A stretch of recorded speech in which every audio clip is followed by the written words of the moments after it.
Selamat pagi Bapak, Ibu, dosen, dan teman-teman sekalian. Perkenalkan, nama saya Rifka Siombing dari Prodi Sistem Informasi. Pada kesempatan ini, kali ini saya akan mempresentasikan tugas UAS dengan judul Perancangan Enterprise Arsitektur pada Perguruan Tinggi.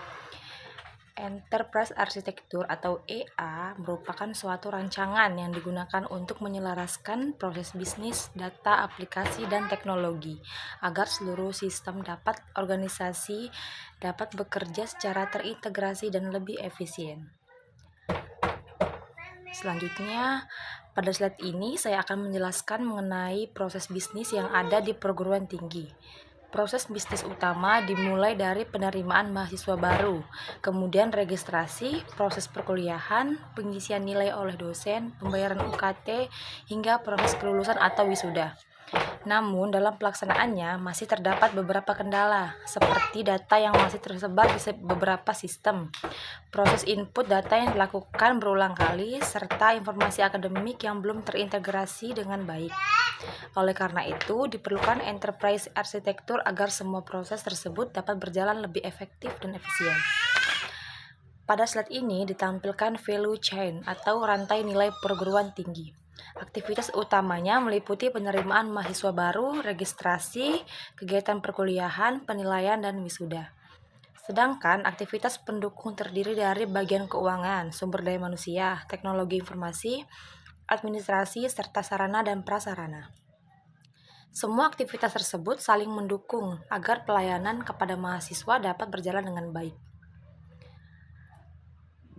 Business capability merupakan kemampuan utama yang harus dimiliki oleh perguruan tinggi. Di antaranya yaitu kemampuan mengelola data mahasiswa, data dosen, kurikulum, jadwal kuliah, kegiatan akademik, keuangan, perpustakaan, hingga pengelolaan data alumni. Jika seluruh kemampuan tersebut didukung oleh sistem informasi yang terintegrasi, maka pelayanan kampus akan menjadi lebih cepat, akurat, dan berkualitas. Selanjutnya adalah arsitektur data. Data yang dikelola oleh perguruan tinggi meliputi data mahasiswa, dosen, mata kuliah, jadwal kuliah, nilai, pembayaran, ruang kelas, dan data alumni. Semua data tersebut sebaiknya disimpan dalam satu database yang terpusat sehingga lebih mudah diakses, lebih aman, dan dapat mengurangi terjadinya kesalahan atau duplikasi data.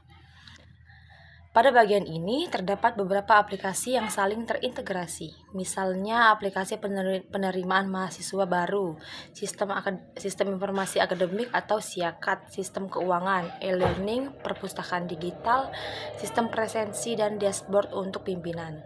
Dengan adanya integrasi antar aplikasi, proses pertukaran data menjadi lebih cepat sehingga pengguna tidak perlu menginput data yang sama secara berulang.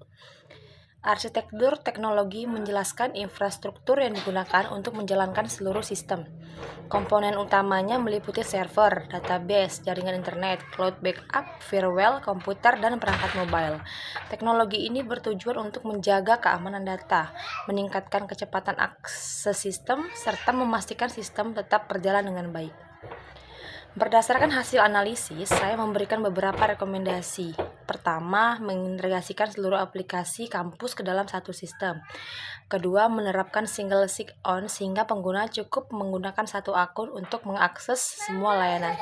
Ketiga, menggunakan database terpusat, melakukan backup data secara otomatis, serta meningkatkan keamanan sistem melalui autentikasi yang lebih baik.